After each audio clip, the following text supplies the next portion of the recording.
Everybody knows the story of the Three Little Pigs. Well, at least they think they do.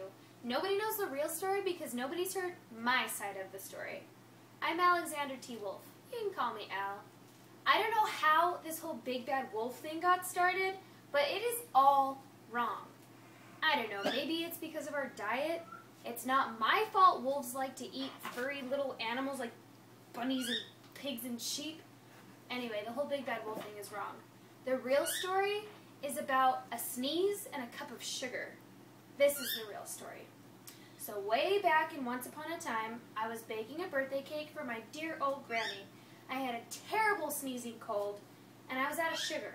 So I decided I'd go next door to the neighbor's house to see if I could borrow a cup. Now my neighbor was a pig, and he was not too bright. He built his entire house out of straw. So of course, when I knocked, the door fell in. Anyway, I didn't want to just walk in, so I said, little pig, are you in?" And nobody answered. Well, I was just about to leave when I felt a sneeze coming on.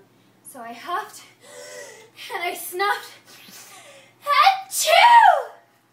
And I sneezed a terrible sneeze. And would you believe it, the entire house fell to the ground. And right there, in the middle of the pile of straw, was the pig, dead as a doornail.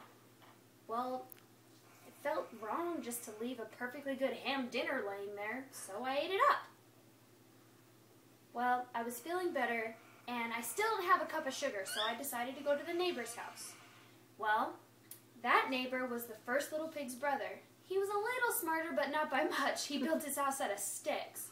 So I rang the doorbell, ding dong, and I waited, but nobody answered. So I hollered, little pig, are you in?" And he yelled back, "Go away, wolf, I'm shaving the hairs on my chinny chin chin." Well, I had my hand on the doorknob when I felt another sneeze coming on, and I huffed, and I snuffed, and I tried to cover my mouth, but achoo! I sneezed again, and could you believe it, the entire house fell to the floor. And as soon as the dust cleared, there was the pig laying in the rubble, dead as a doornail. Wolf's honor. Well, everybody knows you can't just leave food out like that. It'll go bad. So I did what I had to do. I had dinner again. Well, I was feeling pretty full, and my cold was going away, but I still didn't have a cup of sugar for my grandma's cake. So I went to the next neighbor's house. Now this pig was the first little pig and the second little pig's brother. And he must have been the brains of the family because he built his entire house out of bricks. So I knocked on the door, and I waited, but nobody answered. So I hollered, Mr. Pig, are you in?" And do you know what that rude little porker said back to me? "Go away, wolf, and don't bother me again." How impolite. I mean, I bet you he has a whole sack full of sugar and he can't even spare me one little cup to bake my poor sweet grandma birthday cake. So I was about to leave, but I started to sneeze again. And I huffed, and I snuffed, achoo! And I sneezed again.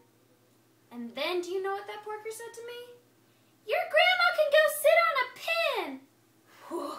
Whoa. Now, I'm normally a pretty calm fella, but when somebody talks about my poor, sweet grandma like that, I get a little crazy. So, of course, when the cops pulled up, I was pounding on the door and hollering, and I was huffing and I was puffing, and I was making a great big scene, trying to break in to get the pig. And the rest, as they say, is history. The big bad wolf thing was a lie. All I wanted was a cup of sugar. But apparently the news reporters found out about the two little pigs I ate and didn't think that a sick guy trying to get a cup of sugar was exciting enough, so they made up this whole big, and he huffed and he puffed and he blew the house in, and made me into the big bad wolf. That is the real story. I was framed. The end.